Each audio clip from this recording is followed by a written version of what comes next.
Yo, what's going on, man? Today is May the 22nd. Welcome into the ChrisBeCappinn Show. Just one NBA game on the board for today. We'll go through it, break it down, tell you guys how we play it from a side and a total perspective, and my favorite player prop as well. I actually bet one today in this Thunder and OKC matchup. But before we do that, we'll always get into a quick recap of last night. And I was on the Knicks minus the 4.5, and it was golden until it wasn't, man. And it is what it is, you know. Just completely dropped the ball late in the game. If you didn't stay up and watch the game last night, you probably had no idea what I'm talking about. But just Google Aaron Nesmith, and a lot of really exciting things, if you like the Pacers, will come up. So yeah, you take it in stride though, man. You take the losses in stride. There's back-to-back nights where I have not won a bet. I did tell a play from Modow, but that's neither here nor there. Jalen Brunson 2.5 threes under was a winner, even with the overtime last night.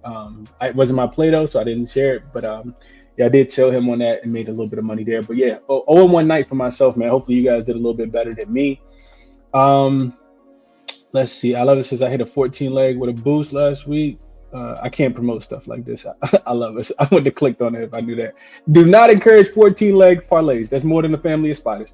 Gina says, good morning, Chris. Won last night in the NBA. Knicks blew a 14-point lead. It was right there in the bag. Let's get it back today. Yeah, that was terrible, man. Cav says, yeah, Naptown, baby, Pacers. I bet you probably fell asleep, didn't you, Cav? Woke up and was said hallelujah. Probably thought it was a miracle, right?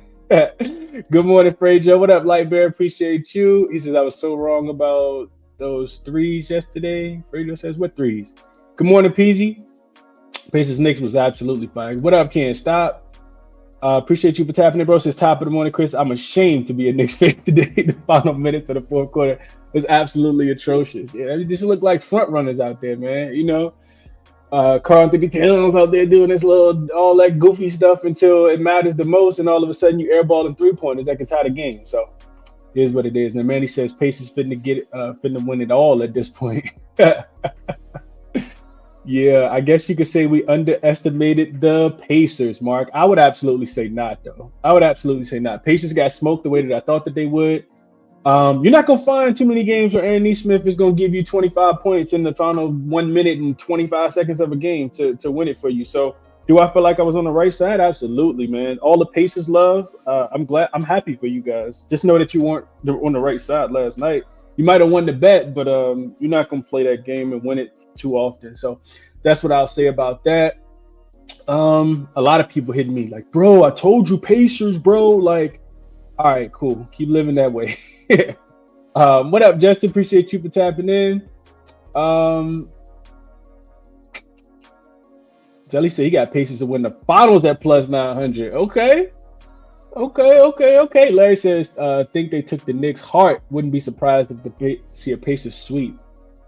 Boy, I couldn't disagree with that more. But that's what people are thinking, man. Recency bias will lead you that way. Let's get into jaXon for today. jaXon gave out two winners last night. The over 223.5, which is initially what I said that I was going to play. I didn't get there on the over. Would have been the easiest bet. I could have went to sleep in the third quarter. Wouldn't even had to watch the fourth. And then Aaron Nesmith over 13.5 points and assists. He cashed this in a minute. So pretty sure we won't see another 13.5 line for Aaron Nesmith. That was one of the easiest winners you probably ever see in life. So 2-0 night for jaXon yesterday. Again, if you guys are interested in checking jaXon out, use the coupon code ChrisBeCappinn or the promo code ChrisBeCappinn. It'll get you 50% off whatever tier that you select. Today's prompt, same one. What are the two best player props in the NBA for today? jaXon tells me that it likes Julius Randle over his 26.5 points plus rebounds. The analysis is that Julius Randle has been in excellent form, hitting the over in 100% of his last 5 games, 90% of his last 10 games, while averaging 34.8 and 31.3 respectively. Against the Thunder, he has a solid history, averaging 26.5 points plus rebounds in the 2 matchups this season. Oklahoma City is 11th in defense against his position, which is respectable but not elite. Randle's ability to dominate the boards and score efficiently makes this a strong play. So jaXon likes Julius Randle up and over 26.5 points in the plus rebounds. And jaXon also likes Isaiah Hartenstein, over 16.5 points plus rebounds. Since Hartenstein has been a consistent performer, hitting over 80% of his last 5 and his last 10, averaging 18.4 and 18.8 respectively. He's also excelled against the Timberwolves, hitting over 80% of his matchups this season, averaging 18.8 points plus rebounds. Minnesota ranks first in defense against his position, but Hartenstein's recent form and ability to contribute in multiple areas make this a valuable bet, especially at plus odds. So jaXon likes Isaiah Hartenstein over his points plus rebounds and Julius Randle over his points plus rebounds for today. Let's see what I like. So Minnesota and OKC, I was howling with the Wolves in game 1. Really liked them, took them on the money line, took them, plus the 7.5. And in the first half, they looked great. If you go back to the first half, not that their offense looked great. Timberwolves, I got to give Thunder some credit on the defensive end. Their defense looked really, really good. I think the Minnesota Timberwolves also just missed some shots. So when I went back and looked at the numbers in the first half specifically, Minnesota shot just 35% from the floor, 35% from the three-point line. But what was more impressive was they shot terrible. But what's more impressive was their defense. They held OKC to 37% shooting and 37% shooting from the three-point line as well. So their defense was really, really good. And, I think they had a 4-point lead at halftime. It was like 44-40, I think. And then the third quarter started, OKC's defense kicked in, which contributed to their offense kicking in. OKC turned it up defensively in the second half, holding Minnesota to 35% shooting on 14 for 40 from the field, 5 for 23 from the three-point line for 22%. Minnesota scored 40 points across the last 2 quarters or 24 minutes, only 40 points in those 2 quarters. Meanwhile, in the second half, OKC's offense dropped 70. They shot 62% from the field, 62% from the three-point line. So real quick with this one, if I'm betting here, and these are the full game numbers, you can see that OKC ended up shooting 50% from the field, even though they shot 35% in the first half. 3-point percentage, shot just 37% in the first half, but again, it equaled out to be 52% because they shot 62% in the second half. OKC, I am expecting a little bit of offensive regression from them. Guys like we'll talk about it in just a second, but guys like Dante DiVincenzo and Naz Reid didn't show up to the party at all. They also really struggle with turnovers. You see total turnovers here. The Timberwolves have been a team that's been turnover prone, and that's something that you absolutely can't do against OKC. OKC will absolutely get the ball and get out and run. I mean, y'all know this already. They love to get out and run, especially off turnovers. So the 19 turnovers are going to have to come down if Minnesota is going to give themselves a chance.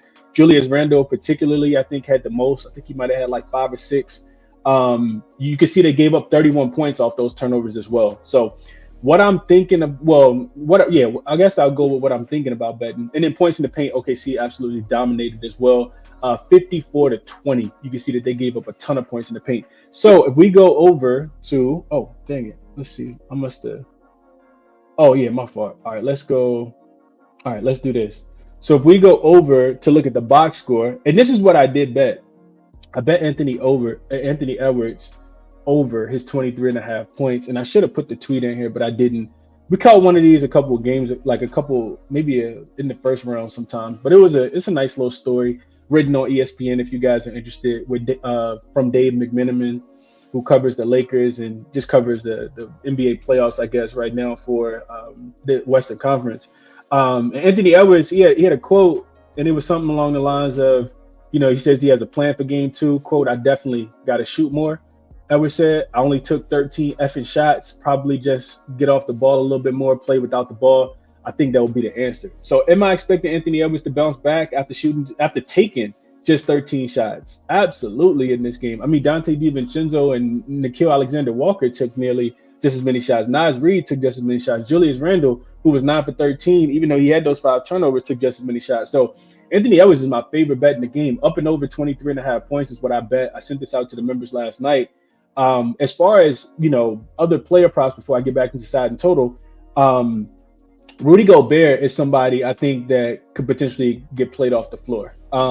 You can see the minutes here. I want to shout out, I think it was Doms in the comment section said he was playing Rudy Gobert under his 21.5. I think it was 21.5 points plus rebounds and assists. I think it was.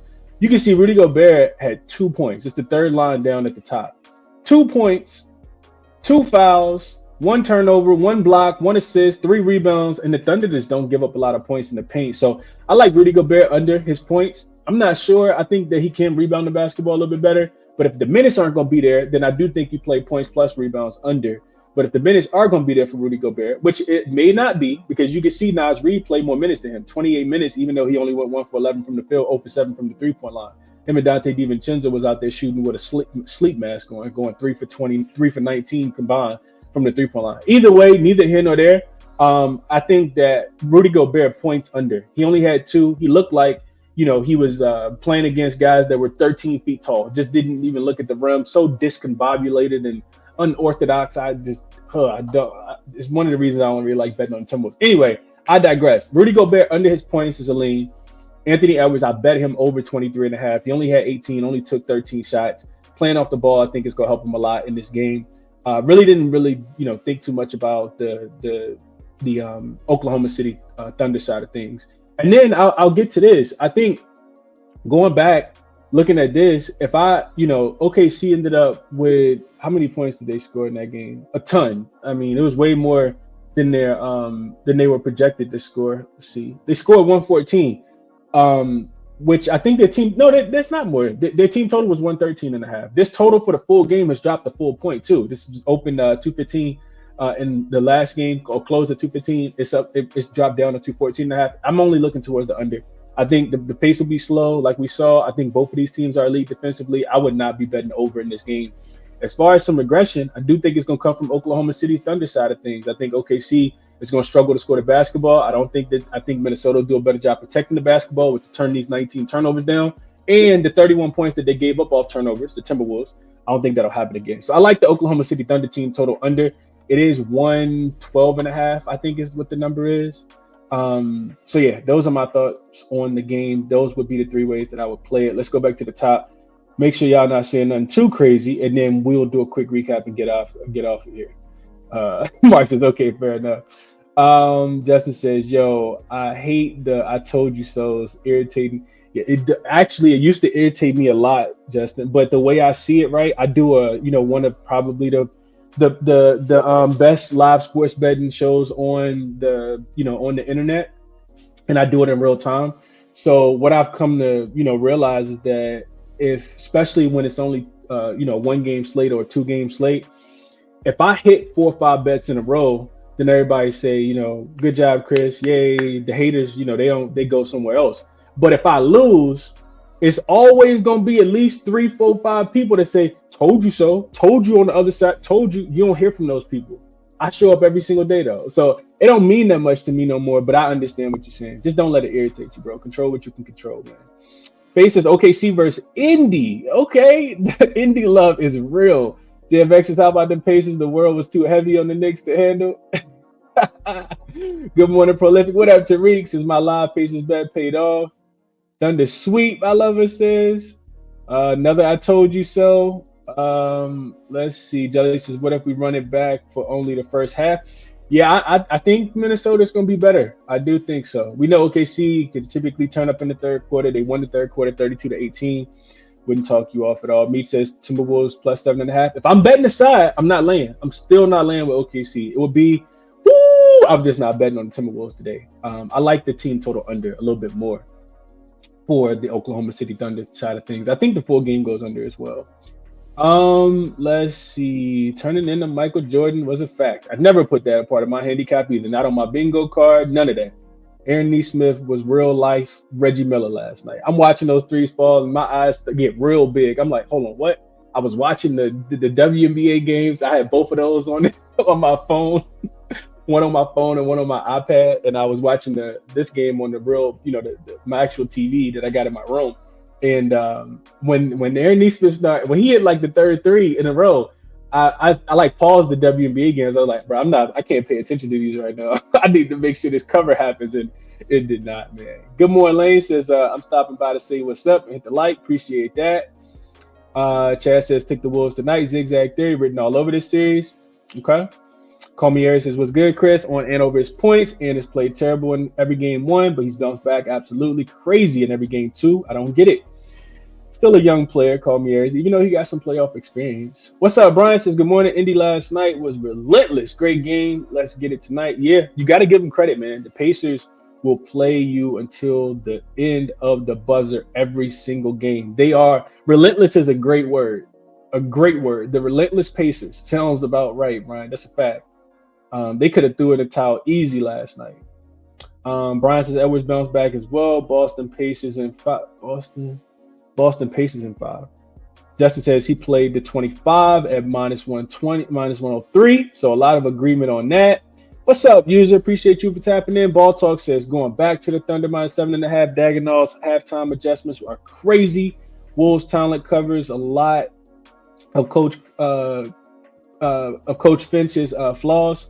Clear coaching mismatch, in my opinion. Okay. What up, Markel says, what up, bro? He said, I definitely think the whole series, Rudy is going to get played off the floor. Absolutely. Peasy says he loves the under. I do too. Tariq says to clarify, I took Pacers +7.5.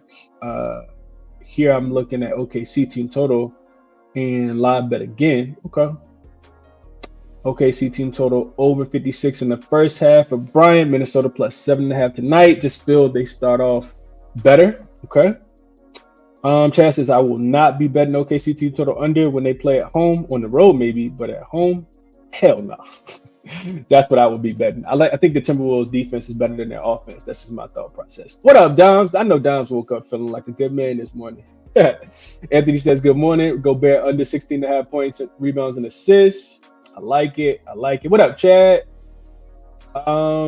Tell Moda and trusted Dante over his 2.5 threes. Yeah. Remember I said in game 1, right? I said, remember my cap on the game was that the Timberwolves, their offense is generated on shooting threes. They took and made the 6 most threes. So above average in both of those categories. And the Timberwolves were not a great team to run you off the 3-point line. So getting Isaiah Hartenstein and Chet Holmgren outside the paint makes a ton of sense. So you can attack the rim, which in my opinion means that Coach Finch is going to have to play Naz Reid a little bit more, Rudy Gobert a little bit less. So I like the play going back to what Anthony said here. All right, let's see. DJ says I'm looking at Chet 3 blocks in this low scoring matchup with OKC at the crib. Okay. Back to the grind for sure, PJ. Appreciate you for tapping in as always, bro. Appreciate you, PJ. I know sometimes you be watching the stream late, but I do appreciate you as always, my brother. And have a great day, man. Let's get into a quick recap. So I bet Ant over his points, 23.5. I want OKC team total under 111.5.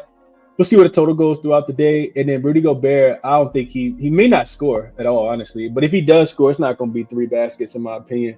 So yeah, I like Rudy Gobert under his 6.5 points. You can get it, I think, at like -115 as well. Also would only be taking the points, man. It's not up here, but it'd be OKC.